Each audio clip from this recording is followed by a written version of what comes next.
Sobat Mentor, hari ini kita kedatangan tamu spesial. Beliau seorang wakabit kesiswaan dari SMK Negeri 1 Rangkas Bitung.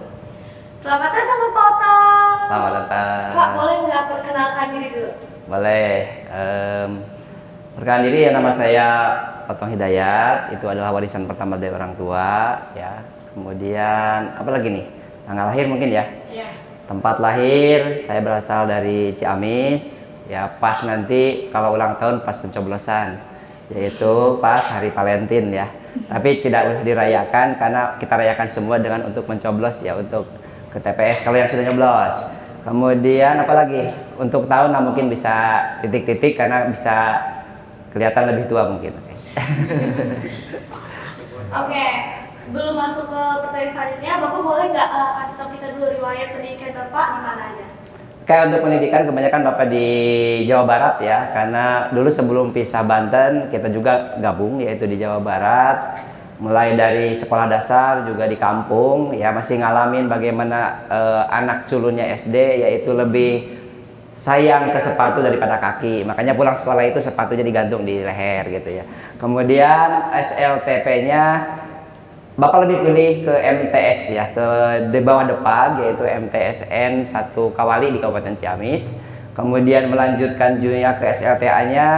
Inilah ceritanya agak panjang, yaitu pertama mungkin kita ingin nyoba ke SMA favorit waktu itu. Kalau di sini mungkin Skensa, kalau di sana sama ya. Makanya waktu itu alhamdulillah dengan name yang cukup tembus ke SMA ya, yaitu SMA favorit di sana. Tapi ternyata bukan passion gitu ya. Ketika melihat teman-teman SMA waktu itu yang roknya pendek-pendek, ya rambutnya yang banyak macamnya, makanya tidak pas di situ, maka pindah ke awalnya MTS di bawah Depag, kembali lagi ke MAN ya, yaitu milih MAN 1 Darussalam ya, berbarengan dengan Pondok Pesantren Darussalam itu. Kemudian untuk S1-nya inginnya ke ITB waktu itu, tapi ternyata Allah menakdirkan lain ya, tidak lolos di waktu itu MPTN. Kemudian kuliahnya di daerah ya, dengan demikian Bapak tetap di bawah apa namanya, kalau dulu itu istilahnya kalau swasta itu di bawah pemantauan IKIP waktu itu, IKIP Bandung, yaitu pasnya itu Universitas Galuh Ciamis untuk S1-nya. Kalau untuk S2-nya sudah bekerja di sini, kita mengambil S2 di Untirta. Itu untuk apa namanya, riwayat pendidikannya. Jadi alhamdulillah sudah bisa pendidikan di S2 yaitu di lulusan di Untirta, seperti itu ya. Kalau untuk program studi itu Bapak ngambil apa aja Pak? Kalau S1 pendidikan akuntansi ya, tetapi ketika ngajar di sini ternyata kan Bapak waktu itu sejarah ngajarnya itu pertama di Semanda, yaitu SMA Negeri 2 Rangkas Bitung ya, di Semanda yang di ONA ya. Mungkin ada teman guru-guru kita ini yang mungkin itu apa namanya, dulu ya siswa-siswi Bapak gitu, berarti udah kelihatan tua kan. Kemudian di Semanja ternyata alhamdulillah lulus tes pegawai negeri di tahun 2004 tesnya. Kemudian ditugaskan di SMA Negeri 1 SMA 1 Gunung Kencana. Di Gunung Kencana sekitar mungkin 8 tahunan ya. Kemudian baru dari SMA 1 Gunung Kencana Bapak bisa mutasi mendekati rumah, karena ya mungkin pertimbangannya usia semakin menua, tidak bisa jadi rosi lagi ya, tidak bisa pakai kendaraan yang jarak jauh. Dan alhamdulillah ya, Dinas Kabupaten Lebak meloloskan Bapak untuk ngajar di SMK 1 Rangkas Bitung, seperti itu.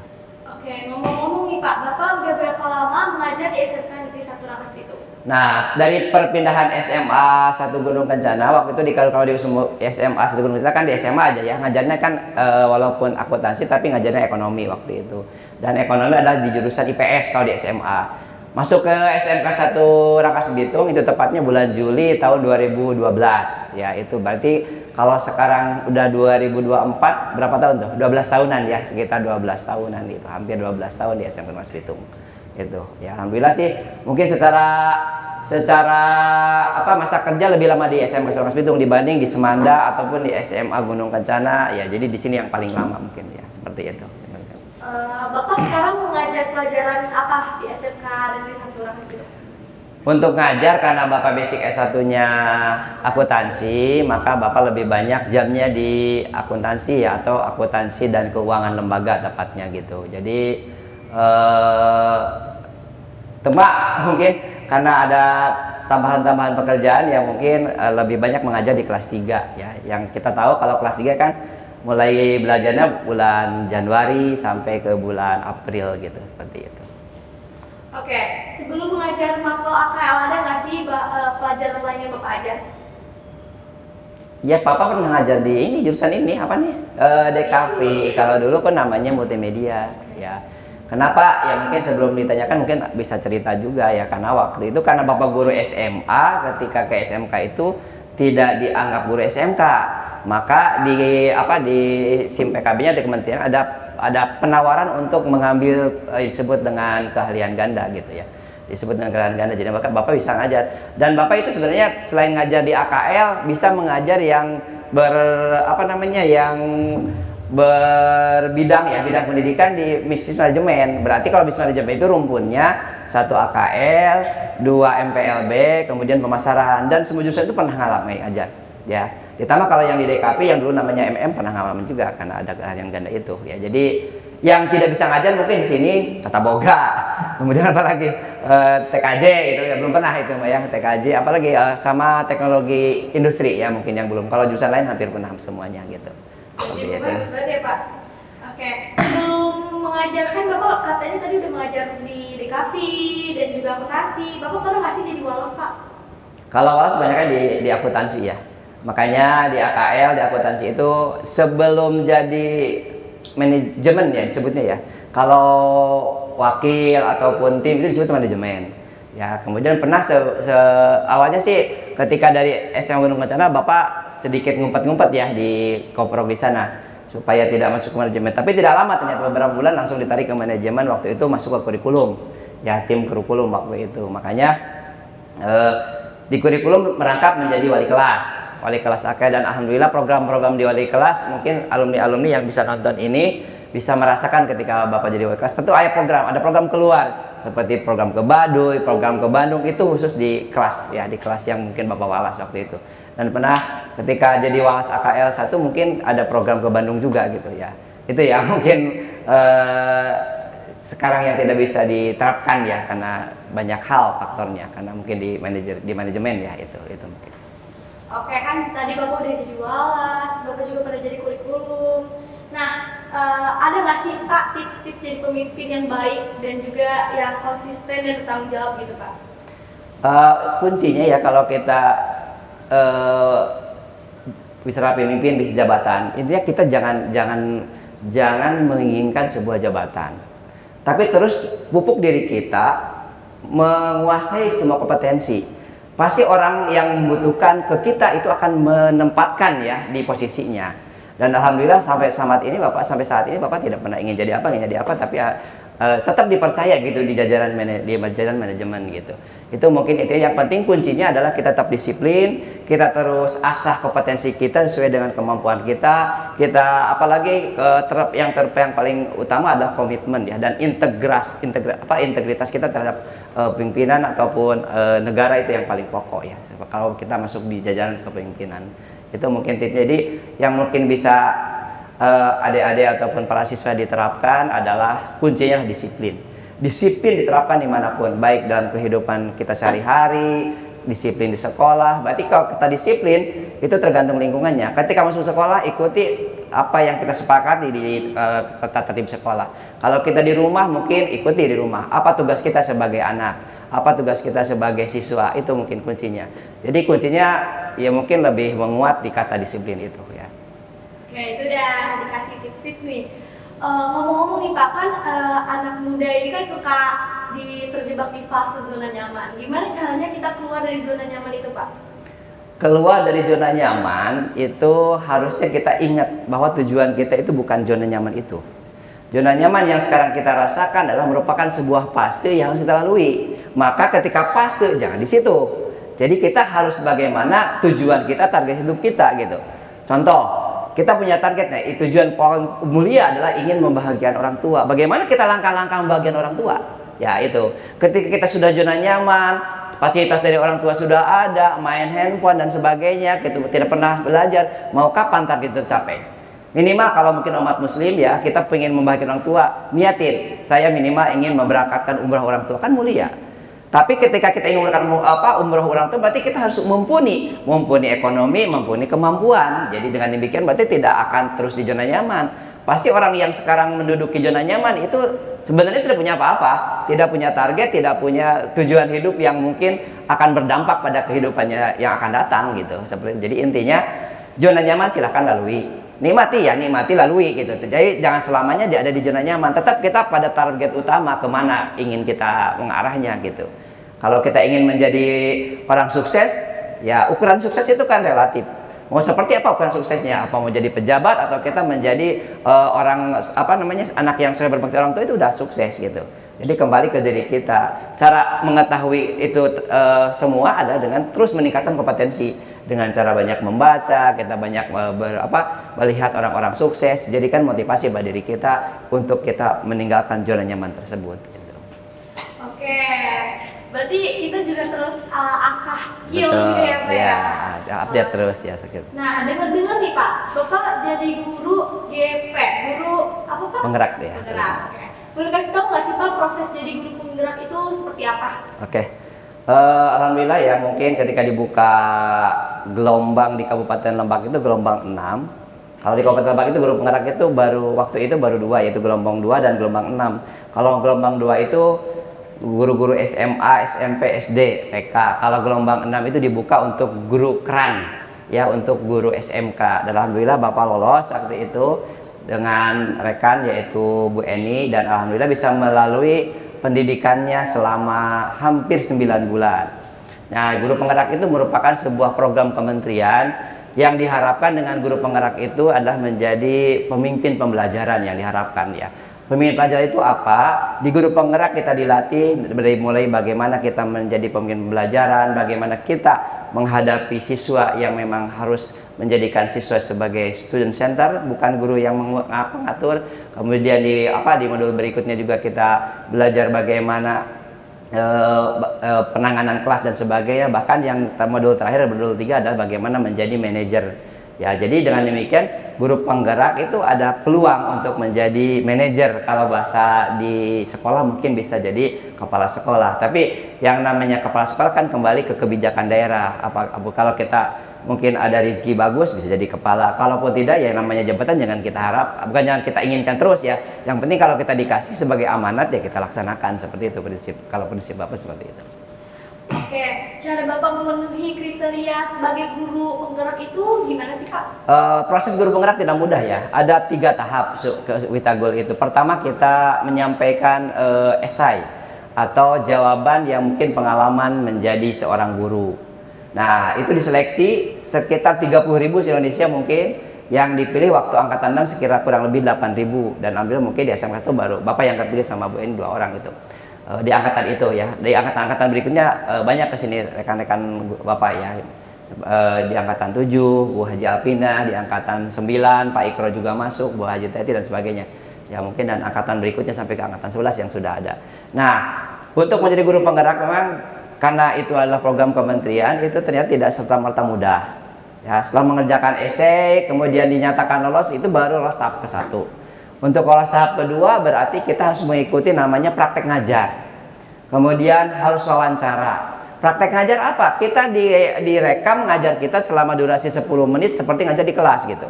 Makanya kita walaupun tidak ada siapa-siapa, kita kayak ngajar aja di kelas seperti itu. Itu tahapannya, itu jadi bagian dari penilaian. Setelah diuji ngajar, kita juga diwawancara. Bagaimana jawaban yang disampaikan di esai di soal nomor 1, di tes tahap 1 itu ditanyakan di wawancara. Nah, ketika itu ditunggulah pengumumannya. Kalau pengumumannya berhasil lolos, nanti lihat lagi SIM PKB, alhamdulillah lulus, kemudian barulah mengikuti diklatnya. Dan diklatnya tidak mudah dan tidak gampang selama 9 bulan. Sama seperti pendidikan guru keahlian ganda. Bapak keahlian ganda selama 1 tahun.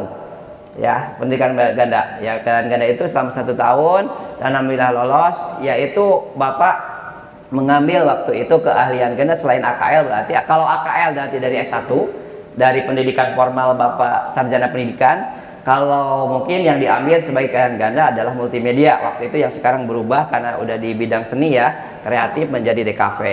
Nah, dengan demikian berarti Bapak sekarang posisinya punya 2 sertifikat pendidik nih.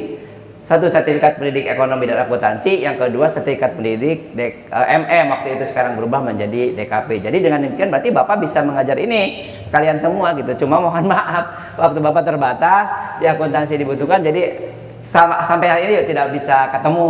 Mungkin akan waktu tahun berapa ya, lulusan tahun 2000-an ya mungkin masih bisa ketemu waktu, karena bisa membagi waktu ya di DKP itu, di multimedia waktu itu ya, mengajar apa seperti itu ya. Oke, kan tadi ngomong-ngomong soal DKV nih Pak, Bapak ada ketertarikan gak sih sama desain? Sangat tertarik, karena Bapak juga belajar selama setahun itu, belajar CorelDRAW, belajar kan? Kemudian belajar Photoshop, apa lagi? Belajar AI, kemudian belajar motion dari apa? Corel lagi apa? Foto apa itu? Bukan Adobe apa? Adobe apa? Adobe Premiere, itu membuat film dan sebagainya, ngalamin semua, sehingga Bapak dianggap kompeten untuk belajar di multimedia karena mengalami pendidikan itu. Kalau orang lain mungkin kuliah selama 4 tahun atau 3 tahun lebih, Bapak dijejali ilmu itu untuk dikuasai selama 1 tahun. Di Bandung selama 6 bulan, di sekolah praktik 3 bulan seterusnya, dan sampai ke bisa memantau kegiatan LKS di Solo kebetulan waktu itu. Jadi ya bekal untuk ngajar di DKP-nya mungkin di DKP-nya udah cukup gitu. Itu jadi tidak apa namanya? Tidak sebentar ya, tidak asal. Itu program kementerian juga alhamdulillah bisa ngikuti gitu. Oke, pandangan Bapak sama anak-anak DKV kayak gimana sih Pak? Kan DKV itu, menurut Bapak DKV itu susah nggak sih Pak? Kalau menurut Bapak, DKP ada dulu multimedia adalah merupakan sebuah jurusan yang mewarnai kehidupan. Sebab apa? Warna-warninya, hingar-bingarnya sekarang adalah produk DKV. Contoh, adanya banner, adanya billboard, itu produk siapa? Produk DKV. Sekarang apalagi adanya semua, maupun apalagi sedang menguasai bagaimana membuat film, membuat podcast dan sebagainya, itu orang DKP. Berarti seni yang berbasis teknologi adalah DKP. Ya, adapun mungkin kalau seni kita, seni tari, seni apa namanya, seni teater dan sebagainya, itu kan seperti itu. Kalau kita mau menjadi seniman di IT adalah DKV jurusannya, karena menghasilkan orang-orang yang mewarnai kehidupan ini gitu. Seperti itu. Berarti anak-anak DKV ini pelangi Pak? Ya harusnya pelangi, dan emang kan seperti seniman gitu, yang harus keluar ya itunya, intuisi ataupun kompetensi yang terpendamnya gitu. Oke, dulu kan Bapak terlibat dalam program keahlian ganda. Alasannya Bapak memilih multimedia ini kenapa sih Pak? Betul, waktu itu agak sedikit ini juga ya, agak sedikit pilihan. Apakah mau milihnya jurusan apa gitu yang menarik gitu. Tapi tetap pertimbangannya ada di jurusan yang ada di sekolah kita. Waktu itu kan sekolah kita ada TKJ waktu itu ya, yang sekarang berubah menjadi TJKT. Kemudian multimedia. Kebetulan saya berteman dengan namanya Pak Deden, kebetulan sekarang itu di SMK 2 Rangkas Bitung, jadi kesiswaan juga. Bareng-bareng tuh ngisinya, ya keahlian ganda. Cuma waktu itu Bapak milih multimedia, beliau milih ke apa namanya, perhotelan. Mungkin Bapak waktu itu ikut perhotelan juga, tapi alhamdulillah Bapak tetap di multimedia. Jadi sekarang kenapa? Kalau Bapak mungkin pilih jurusan lain, itu Bapak tidak ada di SMK 1, itu pertimbangannya. Seperti halnya Pak Deden. Pak Deden itu guru SMK 1, karena beliau milih perhotelan tidak ada di kita, maka harus ngajarnya di SMK 2, maka dia mutasi ke SMK 2 yang sekarang mungkin beliau menjadi contohnya ya di menjadi wakil kesiswaan di SMK 2 Rangkas Bitung gitu. Jadi pertimbangannya itu, kita melihat jurusan apa yang ada di sini. Mungkin waktu itu kalau sudah ada tata boga atau kuliner, Bapak milih kuliner. Atau mungkin kalau sudah ada waktu itu jurusan apa ya, elektro, mungkin elektro. Yang penting yang lebih ingin meningkatkan kompetensi kita gitu. Kebetulan kalau di DKP itu ternyata memang seni ya, asik gitu. Apalagi kiblatnya DKP atau multimedia itu di Bandung ya, di BMTI kalau namanya dulu ya. Kalau sekarang P4TK, kalau sekarang itu BGMPP ya, BMTI gitu. MPP ya, BMTI. Jadi Bandung ke situ diklatnya. Jadi Bapak selama karirnya di Bandung lama. Jadi sekitar 6 bulanan lah di sana. Ya alhamdulillah bisa selesai gitu, walaupun jauh dari keluarga, jauh dari sekolah gitu. Tahun 2017-18 waktu itu ya, seperti itu. Ada kemungkinan lagi nggak Pak buat ngajar DKV lagi? Kayaknya muka-mukanya pada mau diajar pas. Siap. Tergantung ya kalau itu, kalau mungkin Bapak sudah tidak diamanati di manajerial, luang waktunya agak longgar gitu ya, mungkin bisa ngajar ke DKV. Mungkin Bapak bisa mereview lagi bagaimana mungkin memperdalam apa namanya Corel Draw, Adobe Illustration, kemudian Adobe Premiere, kemudian Photoshop, itu kan asik semua ya. Apalagi sekolah kita sudah didukung dengan mungkin media-media atau alat-alat yang mungkin sudah mendukung seperti itu, sudah canggih. Jadi tidak ada hal yang kalau zaman dulu buka multimedia tidak ada perangkatnya mungkin susah ya. Itu namanya multimedia ngarang atau DKV ngarang gitu, namanya sejarah gitu. Jadi cerita doang. Kalau ini kan kita bisa mempraktikannya gitu. Nah Pak, kan Bapak kayak kelihatan banget nih Pak, aktivitasnya super banyak. Gimana sih Pak cara bagi waktu, tipsnya nih ala Bapak? Yang pasti, nih tip yang berikutnya kalau kita ingin sukses, semakin bangun lebih cepat itu semakin menunjukkan dia akan sukses. Gitu. Contoh apa? Kalau kalian atau Anda semua bisa bangun lebih pagi, contoh jam 2, jam 3, jam 4, itu berarti tanda-tanda akan sukses. Atau bisa mengarah ke jalan sukses. Kenapa demikian? Karena orang yang bangun di pagi itu berarti orang yang sudah siap menghadapi hidup. Ya, tapi kalian silakan atau Anda semua berintrospeksi, bangunnya pagi atau siang. Kalau siang berarti itu kepaksa hidup namanya. Ya. Itu ya, makanya kalau yang sudah mau siap hidup, dia bangun lebih awal. Sebelum ayam membangunkan kita membangunkan ayam gitu. Itu tipsnya ya, selain dari apa kedisiplinan tadi. Karena apa? Tidak ada orang sukses yang bangunnya terlambat. Ya, pasti yang mau sukses itu adalah orang yang bangun lebih pagi. Di antara mungkin yang sering Bapak lakukan itu. Karena dengan bangun pagi kita bisa beribadah dulu kepada Yang Maha Pencipta, kepada Allah Subhanahu wa taala, kita bisa merancang apa yang kita lakukan hari ini. Ya, sudah terprogram, sudah terplan tuh mau apa gitu. Oh, ada kegiatan ini, makanya membagi waktu. Contoh mungkin ada kegiatan tadi dari mulai tadi ya pengajian, kemudian apa syukuran bangunan baru RPS dan sebagainya bisa terlewati gitu semuanya. Walaupun mungkin kita harus bisa membagi waktu, itu yang mungkin. Jadi tip-tip yang lain adalah bagaimana membagi waktu ya, kita merancang lebih awal. Kita sudah siap hidup dengan cara apa tadi? Bangun lebih pagi gitu. Langkah awalnya itu bangun. Ya, itu bangun. Kita bangun, orang yang bangun lebih pagi itu orang yang sudah siap menghadapi hidup gitu. Pernah nggak sih Pak merasakan pengaruhnya DKV saat membeli atau memilih barang? Betul.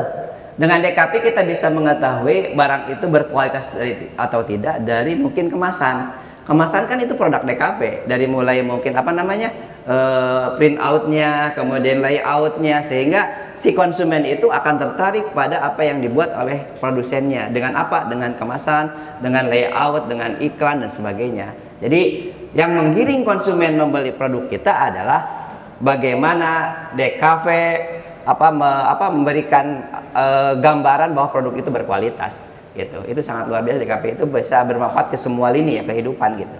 Gitu.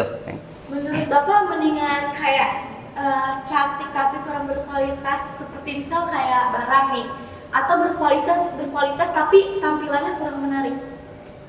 Yang bagus itu yang cantik dan berkualitas. Gitu. Ngomong-ngomong diminum dulu Pak. Ya, terima kasih. Izin coba ya, izin minum ya.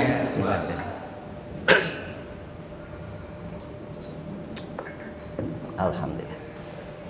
Oke, kita balik ke pertanyaan lagi ya Pak. Keterampilan atau kualitas apa aja yang mau Bapak kembangin lagi nih, mau Bapak asah lagi lebih dalam?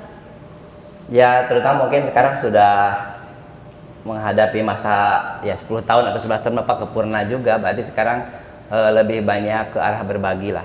Karena mungkin sudah banyak hal yang mungkin sudah alhamdulillah Bapak lalui, dan bisa ini dalam berbaginya apa selain mungkin ke para siswa, ke teman-teman guru, apa yang mungkin bisa dilakukan. Yang pasti ketika Bapak berkesempatan pada suatu posisi, pasti itu akan membuat mudah-mudahan berefek gitu ya.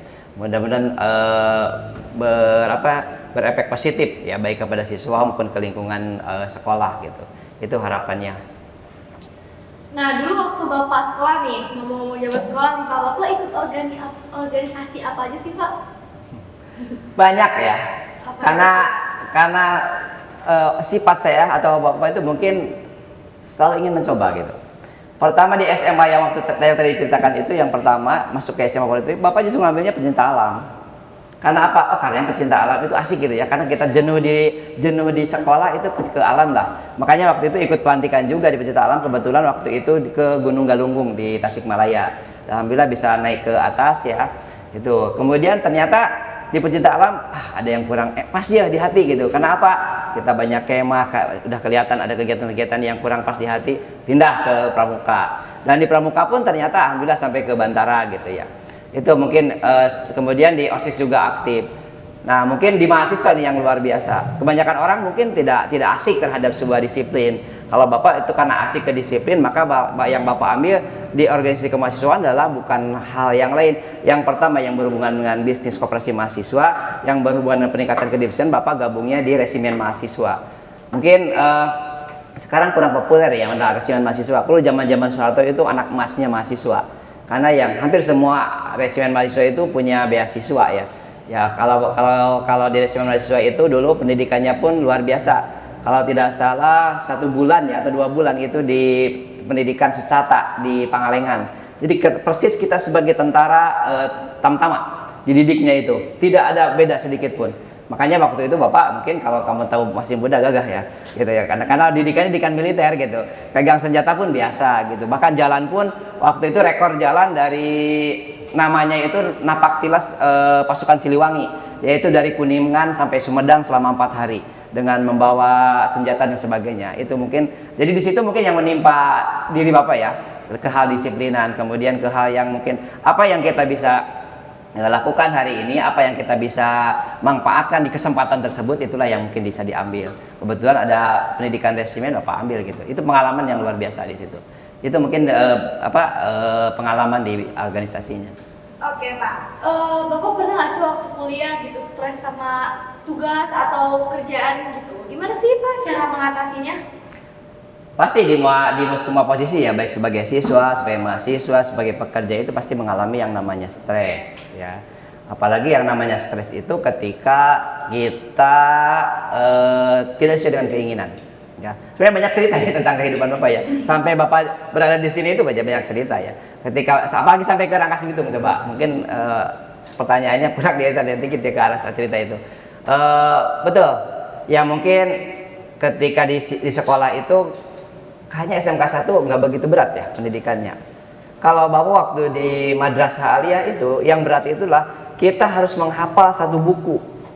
Ya, contoh Al-Qur'an hadis semua hadis itu kita harus 1 buku. Ya, kalau mungkin kamu suruh talaran 1 ayat 2 ayat kan berat kayaknya ya PAI ya. Tapi di sana itu dia dihafal 1 itu. Kemudian kita belum hafal itu makanya stres tingkat tinggi. Nah, bagaimana membagi waktunya? Kita bangun lebih awal itu, menghafalnya di sebelum azan subuh. Ternyata otak kita sedang kosong tuh. Jadi ketika menghafal itu mudah gitu ya. Itu contohnya ketika untuk bagaimana kita menghafal mudah. Kemudian di mahasiswa juga sama. Ketika orang lain sudah mengajukan judul skripsi, kita masih ternyata santai-santai gitu. Itu yang menjadi pemicu buat kita. Bagaimana kita supaya lulus bareng-bareng dengan kualitas yang bagus. Maka di situ pun harus ada cara bagaimana kalau orang lain berjalan kita harus berlari. Ya, orang lain mungkin dilihat di kebiasaannya apa, kita harus menjadikan orang yang luar biasa. Dan kalau orang lain mungkin membaca 1 jam, kita harus membaca lebih dari 1 jam. Itu triknya supaya kita bisa melewati itu semua. Nah, sekarang di dunia pekerjaan, betul banyak yang menuntut mungkin kebijakan-kebijakan atau keputusan-keputusan yang berhubungan pekerjaan yang membawa tekanan ya. Di antaranya mungkin ya di kesiswaan aja contoh. Ada beberapa tekanan yang mungkin atau hal-hal yang harus diambil kebijakannya. Padahal itu semua mungkin tidak ada daya dukung gitu. Itu yang membuat stresnya. Padahal kita ingin mendukung kegiatan kesiswaan, OSIS, MPK dan lain-lain, tetapi daya dukungnya itu yang membuat mungkin berpikir keras gitu. Program itu terus berjalan, tapi kita benar-benar harus mencari solusi. Itu yang mungkin dikatakan stresnya di dalam dunia pekerjaan gitu. Atau tuntutan lain, ya tuntutan lain apa? Ketika ada informasi yang negatif di siswa gitu, itu yang menjadikan kita berpikir gitu. Gimana ada informasi apa di luar, informasi apa, kita secepat mungkin menyusul informasi dari mana datangnya. Karena kalau kita mengabaikan itu bisa jadi berkembang negatif di masyarakat. Makanya itu mungkin hal-hal yang bisa kita lakukan ya, baik menjadi siswa, di mahasiswa maupun di pekerjaan gitu. Kita boleh tahu gak sih Pak, genre musik yang Bapak suka apa? Bapak sebenarnya bukan kalau musik semua nikmat lah, semua yang penting mungkin asik ya. Tapi yang kebanyakan Bapak dengar mungkin kalau zaman dulu itu slow rock. Ya, slow rock gitu. Bapak, kalau yang luar itu zaman-zaman Bapak banyak ya.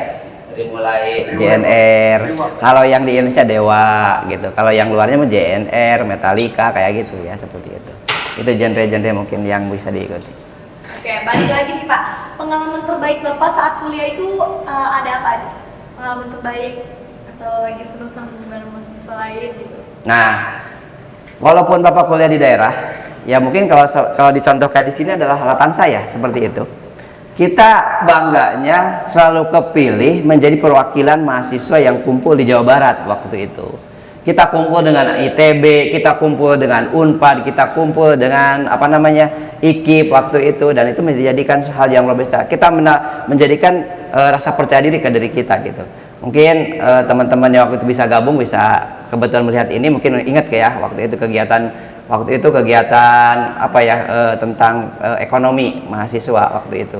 Nah, kita berkumpul dulu di Gedung Sate, kemudian didiklat selama kurang lebih 10 hari di Lembang. Nah, itu senangnya apa? Kita orang daerah bisa berkumpul dengan orang-orang yang hebat waktu itu, yang mungkin dari kampus-kampus favorit, bahkan dari Serang pun ada gitu waktu itu. Jadi kita kumpul di situ dan alhamdulillah menerima ilmu yang banyak gitu. Di situ. Itu yang asiknya menjadi ketika mahasiswa gitu. Oke, Bapak juga wakabit ya Pak, wakabit kesiswaan. Nah, menjadi kesiswaan itu tantangannya apa aja Pak? Kan melihat anak-anak zaman sekarang yang udah berkembang dengan teknologi gitu, ada kesulitannya nggak sih Pak? Semua posisi sulit ya. Pengalaman Bapak di kurikulum sulit. Waktu itu merubah dari tadinya bikin jadwal yang manual menjadi komputer. Jadi ketika jadwal berubah menjadi komputer, itu teman-teman guru bisa merequest ingin masuk jam berapa, kemudian mau dikosongkan jam berapa, itu enaknya pakai komputer. Jadi yang bikinnya komputer dibanding kita harus menyusun 80 guru ke 40 kelas, kan agak ribet dan agak lama. Mungkin kalender di rumah akan habis untuk coret-coret gitu ya. Tapi dengan adanya program AS di kurikulum, alhamdulillah terjawab semua. Itu di kurikulum waktu itu kebetulan sama Pak Haji Epi yang sekarang menjadi wakabi di kurikulumnya.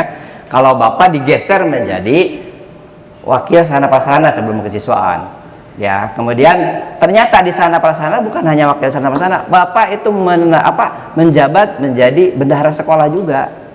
Jadi waktu 2018 sampai 2021 akhir itu 2 posisi yang Bapak pegang, Menteri Keuangan dan Menteri Sarana Prasarana gitu.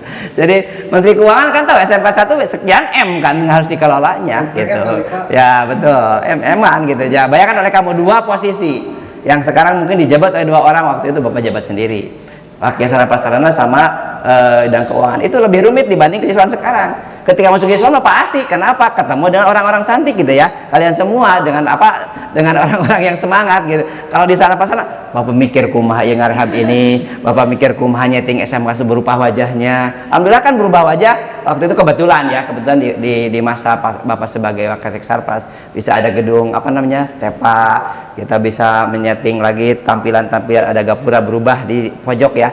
Awalnya gapura bukan di pojok sana ya, awalnya di tengah-tengah yang dekat fotokopian itu, seperti itu gambarannya. Jadi sedikit bahagianya ketika apa yang kita miliki bisa bermanfaat bagi orang lain, itu kuncinya.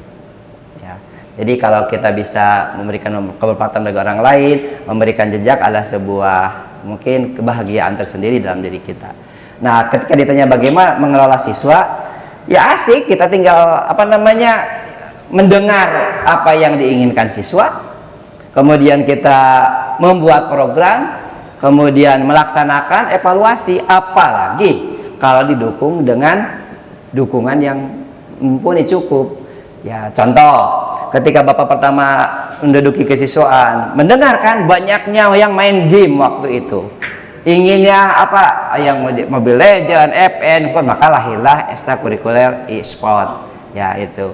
Nah, sekarang yang jadi tahun ini mungkin sedang didengar adalah bagaimana komunitas DEN, tapi kan belum jadi eskul ya, tapi ini adalah merupakan bagian dari mendengar apa yang diinginkan siswa, maka terus dievaluasi apakah perlu atau tidak. Ada beberapa perubahan mungkin di tahun ini di program kesiswaan adalah mungkin kompak berubah menjadi tata rias gitu ya.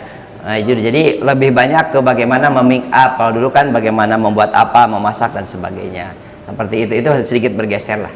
Gitu, Oh iya Pak, tentang ekstrakurikuler yang baru. Habis. Oh ya Pak, tentang ekstrakurikuler yang baru, kapan sih Pak itu rilisnya untuk anak-anak bisa mengikuti? Tadi udah Bapak sampaikan bahwa ada yang mungkin bergeser dari kompak ya menjadi tata rias, itu yang baru di tahun ini. Kemudian mohon maaf untuk komunitas dance ya, udah banyak sekarang kelihatan ya dance itu di beberapa kegiatan muncul kan. Nah mungkin mohon maaf belum bisa dijadikan ekskul karena beberapa pertimbangan, diantaranya mungkin kita sedang mengadakan penelitian dulu ya bagaimana efek positif dan efek negatifnya, pengaruhnya terhadap mungkin sekolah kita, pengaruhnya terhadap anak-anak yang bergabung di dance tersebut. Yang pasti tetap mungkin, dan evaluasi berikutnya mungkin ketika di ekstra 6P, kita tahu semua kan 6P ya, ada pramuka, ada paskibra, ada pecinta alam, ada PKS, ada PMR, ada paduan suara. Mungkin yang akan dievaluasi tahun yang akan datang adalah paduan suara, tidak akan masuk ke 6P. Karena apa? Overload ketika paduan suara dijadikan 6P. Karena paduan suara itu harus benar-benar siswa-siswi yang selektif, teruji, dia punya kemampuan mengolah vokal dan sebagainya. Kalau hanya pilihan hanya menutupi kewajiban masuk di 6P, sangat sayang. Jadi anak itu tidak tergali kompetensinya. Maka akan kemungkinan yang P yang paduan suara itu kita evaluasi tidak dijadikan wajib 6P, kembali ke 5P, tapi dijadikan pilihan, kemungkinan itu di tahun ajaran baru ya, di bulan Juli ketika ada kelas 10 nanti gitu. Oke, rencana kesiswaan ke depannya ada apa aja nih Pak?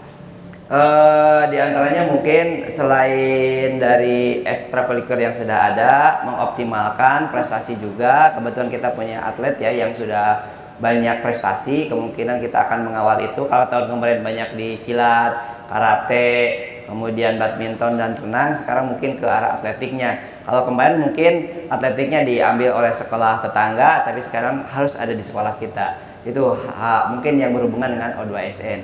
Adapun dengan LKS mungkin tetap rekan-rekan kemarin juga di rapat awal tahun Bapak menyampaikan kita harus berpikir kualitas tidak kuantitas, maka harus kita memilih atau menerima peserta didik itu tidak berkuantitas lagi, tidak jumlah lagi, tapi bagaimana kita memilih calon peserta didik itu yang benar-benar berkualitas. Berkualitas itu artinya siap belajar di SMK Rangkas Bitung, bukan siap menjadi siswa biasa, menjadi yang luar biasa, sehingga efeknya apa?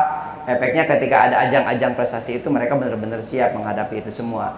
Ya, sudah rindu terhadap jago debat, sudah rindu debat bahasa ya yang selama ini sudah hilang, kemudian rindu dengan anak-anak yang berprestasi di bidang LKS sudah sampai ke tingkat nasional gitu.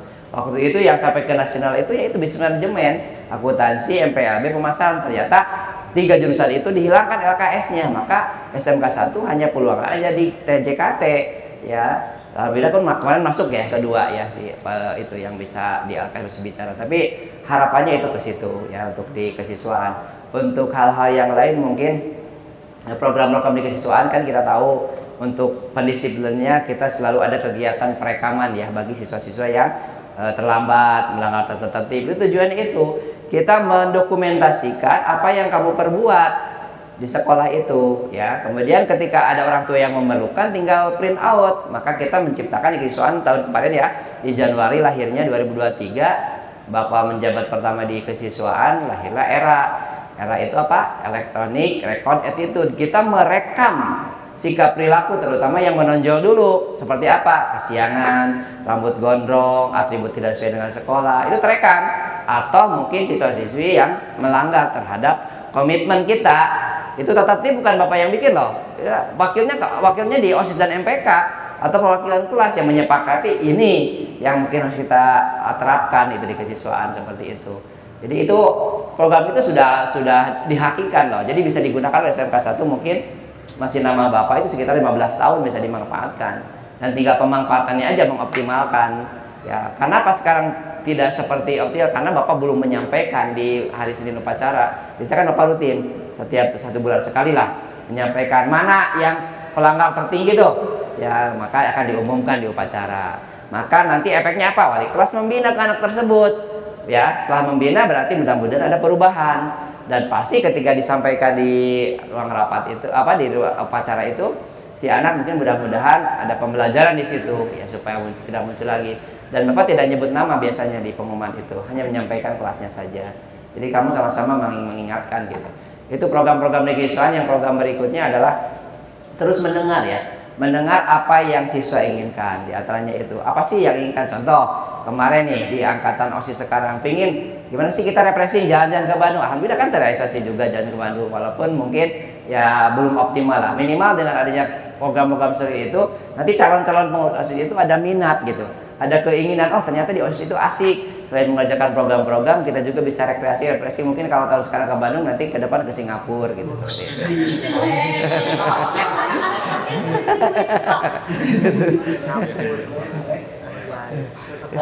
Nah, ngomong nih Pak, Bapak ada rencana jadi kepala sekolah nggak Pak untuk gantiin yang akan lengser gitu?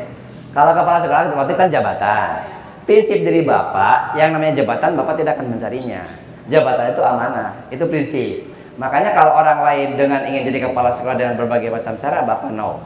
Kalaupun itu adalah tugas ya bukan amanah dari Allah, Bapak akan laksanakan. Ketika jadi kepala sekolah mungkin Bapak harus tugas ke luar dulu, jauh dari keluar dan sebagainya. Tapi kalau itu amanah, Bapak akan laksanakan. Tapi Bapak tidak akan ngoyo ingin jadi kepala sekolah.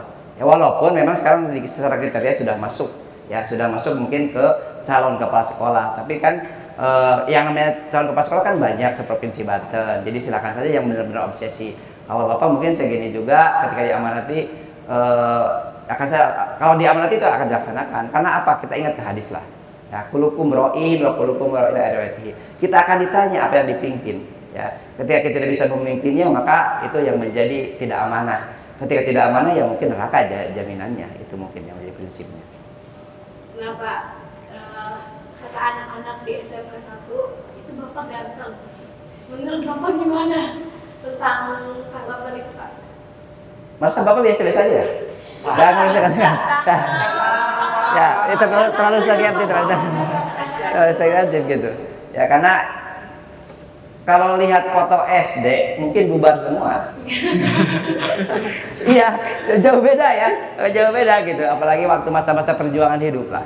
Gitu ya, mungkin ketika sekarang mungkin sudah diberikan anugerah, sudah punya keluarga, sudah punya keturunan, kita sudah mendapatkan berbagai macam kebahagiaan dari Allah lah, mungkin itu sehingga pikiran kita mungkin tidak begitu bagaimana ya bekerja keras lah dalam hal hidup gitu, sehingga mungkin Bapak juga sudah banyak cobaan dan sebagainya sudah mengalaminya gitu ya. Jadi mungkin ketika kata ganteng itu malah mungkin menurut kamu aja penilaiannya, tapi Bapak biasa-biasa aja ya.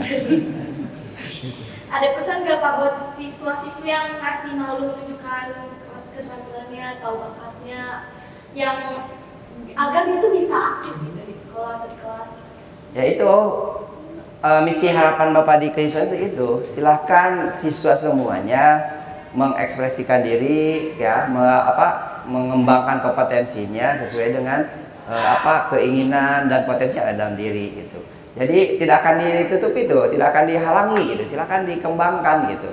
Seperti hobi apa gitu, itu dilanjutkan karena mungkin Bapak di keismuan itu tugasnya mengawal itu semua, bukan menghambat, tapi mohon maaf yang ke arah positif. Kalau ke arah negatif itu mungkin kita coba berdiskusi, itu tidak baik gitu. Jadi semuanya berharap dengan adanya fasilitas yang ada di kesiswaan dengan 24 ekstrakurikuler itu mudah-mudahan sih mewadahi ke semua siswa yang ada di SMK Bitung, itu harapannya. Boleh kasih saran atau motivasi nggak Pak untuk anak-anak podcast atau program-program yang akan datang nanti? Yaitu harusnya kalian menyadari ya semuanya bahwa kita bersyukur sudah bisa diberikan kesempatan untuk belajar di SMK Semarang Bitung. Kenapa bersyukur? Karena di SMK Semarang Bitung itu ada 8 jurusan pilihan. Dengan adanya 8 itu kita bisa memilih mau jurusan apa yang sesuai dengan keinginan. Nah, pertanyaannya di 8 itu semuanya ada fasilitasnya gitu. Kalau kalian sudah di DKP, manfaatkan apa yang dimiliki di DKP. Manfaatkan guru-guru untuk diserap ilmu-ilmunya. Kemudian kembangkan potensi kita sehingga menjadikan sesuatu yang bermanfaat, sesuatu produk gitu. Gitu. Kalau orang lain mungkin bisa dibandingkan lah. Sekolah lain ada jurusan DKV, tapi mana daya hukumnya kan tidak ada.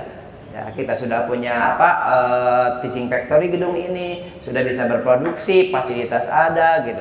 Apalagi sekarang sudah berdirinya RPS jurusan baru ya, yaitu jurusan Tata Boga. Berarti kan semakin lengkap lah kita. Nah, perfilman juga sama ya, bisa. Dulu kan anak bungsu perfilman, sekarang kan Tata Boga. Jadi itu semua didukung. Intinya apa? Pertama bersyukur, kemudian kita memanfaatkan apa yang ada di sekolah kita, menjadikan kita semakin meningkat kompetensi kita, itu harapannya.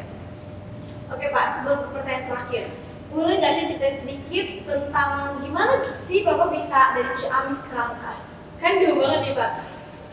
Ini tidak cukup belajar banyak.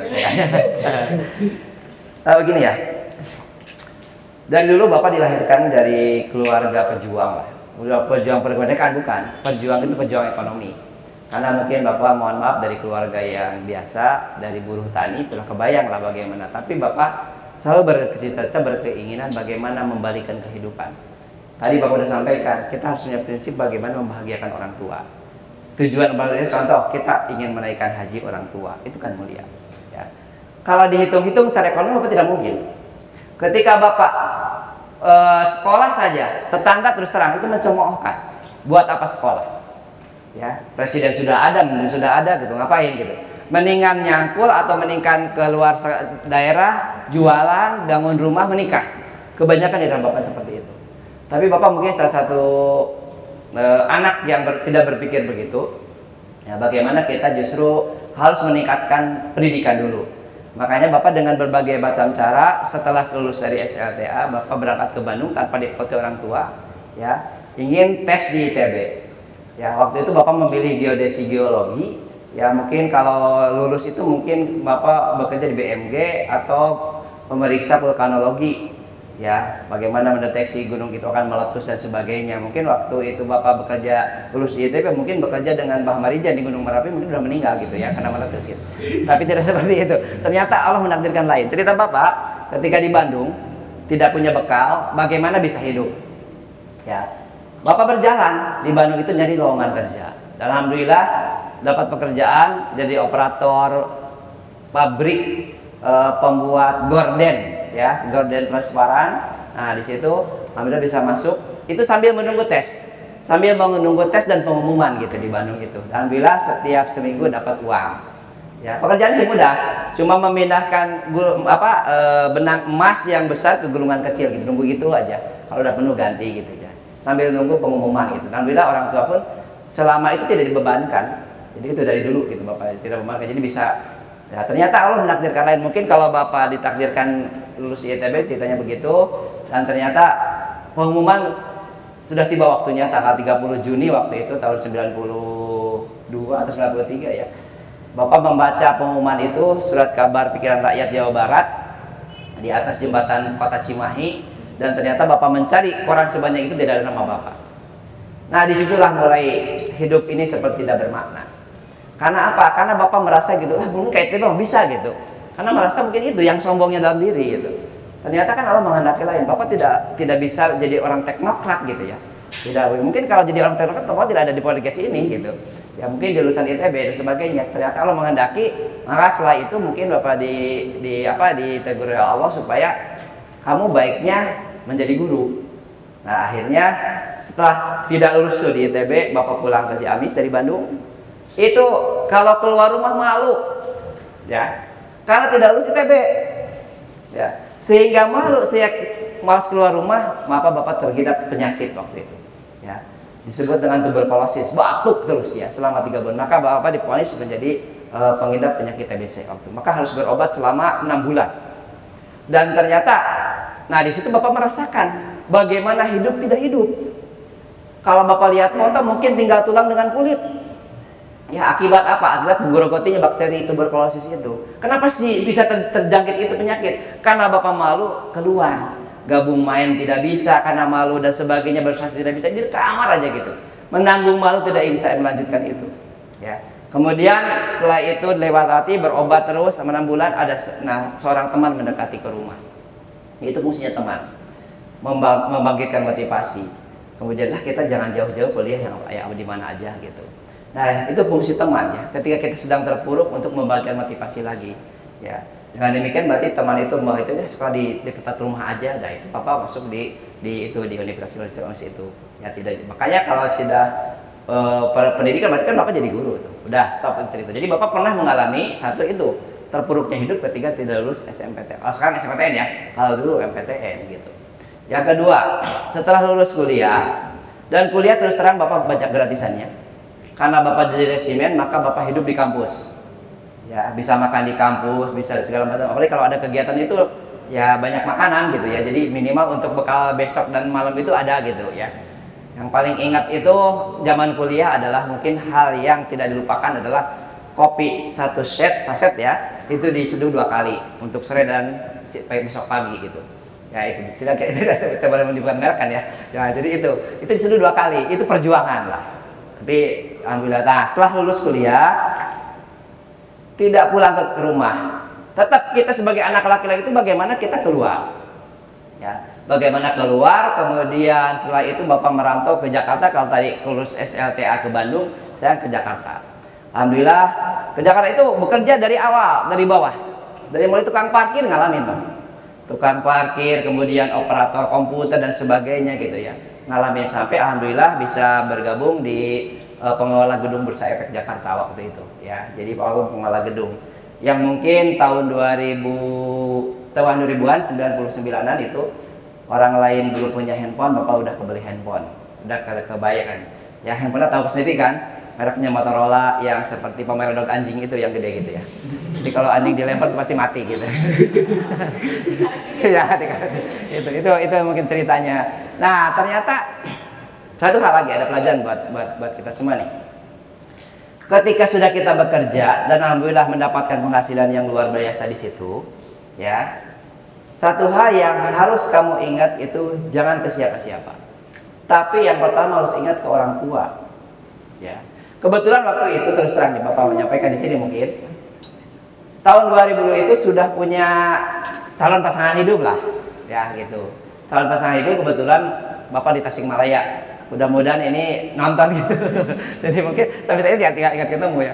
Di Tasikmalaya, kemudian ternyata ketika Bapak libur itu tidak ke orang tua yang bosnya di Ciamis, tapi malah pulang ke itu, bahkan mungkin kalau dikatakan mungkin sudah tunangan gitu ya.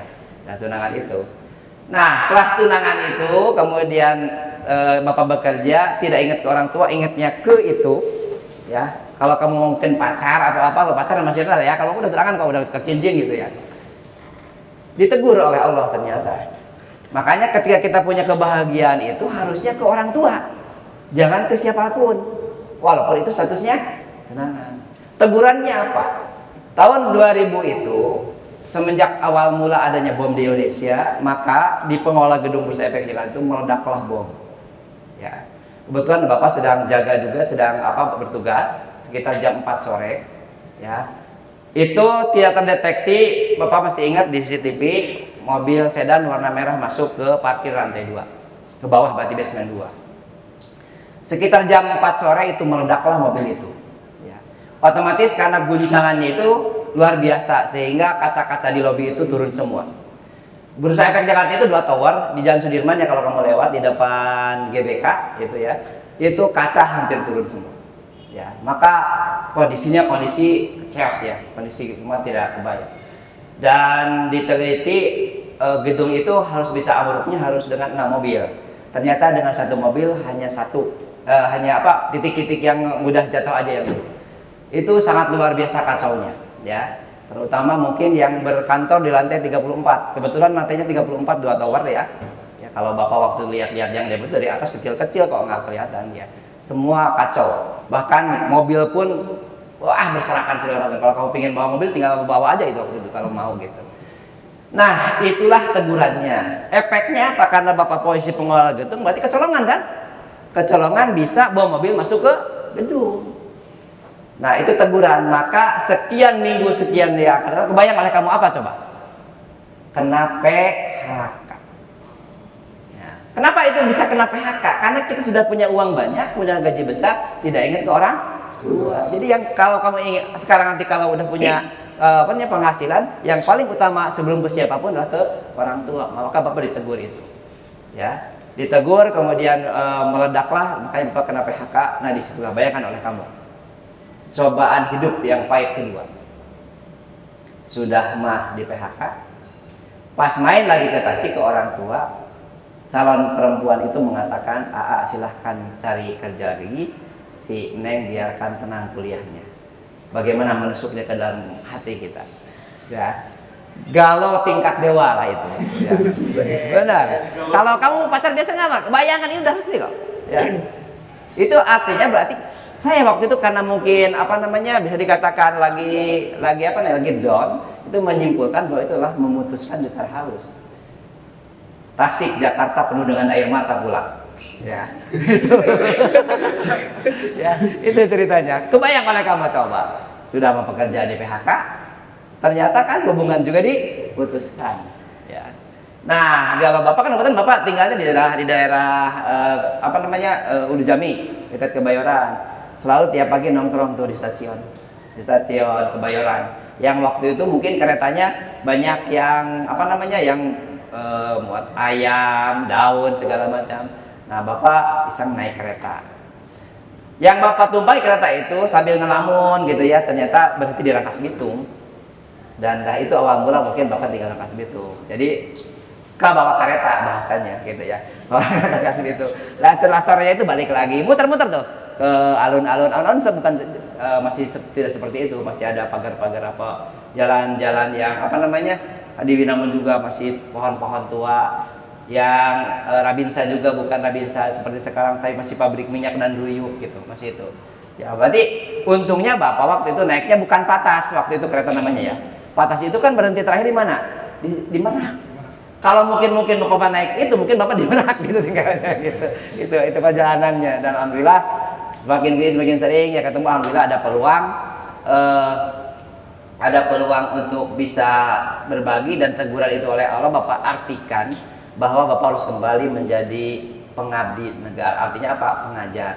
Maka dalam hati ya udah, saya akan beranikan diri berangkat ke Banten untuk menjadi pengajar walaupun di tempat terpelosok.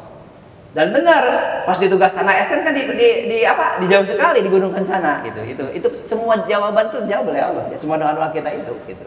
Ya itu contohnya. Maka setelah jadi orang Rangkas Bitung, alhamdulillah kenal dengan istri sekarang, alhamdulillah sudah berkeluarga juga, sudah punya anak, sekarang sudah gede ya. Kemarin mungkin ketua OSIS ketemu ya di UPI yang paling gede, kemudian yang kedua seusia kalian ini kelas 11 ya mungkin di SLTA tapi di pesantren ya.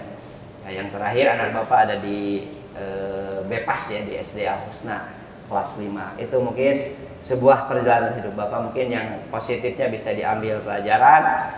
Yang pasti semua orang akan mengalami yang namanya cobaan hidup ya. Pertanyaannya, kita mampu nggak melewati itu semua?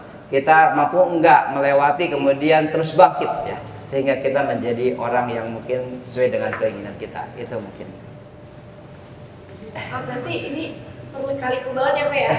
Pertanyaan, boleh nggak Pak kasih kutipan inspiratif dan pemikiran positif dari pelajar-pelajar hidup Bapak yang bisa dikasih ke anak-anak podcast? Ya itu satu, kita tetap terus disiplin, kita punya tujuan hidup, kita terus perjuangkan hidup kita. Yang pasti ketika ada orang tua, kita kembalikan berbakti kepada orang tua untuk membahagiakan orang tua.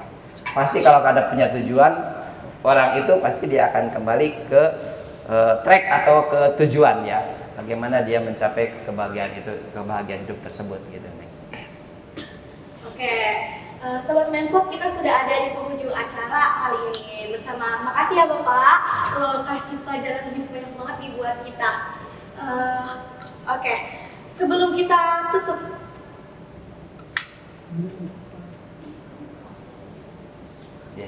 Sebelum kita tutup, boleh nggak Pak kasih slogan buat anak-anak podcast yang SMK? Boleh.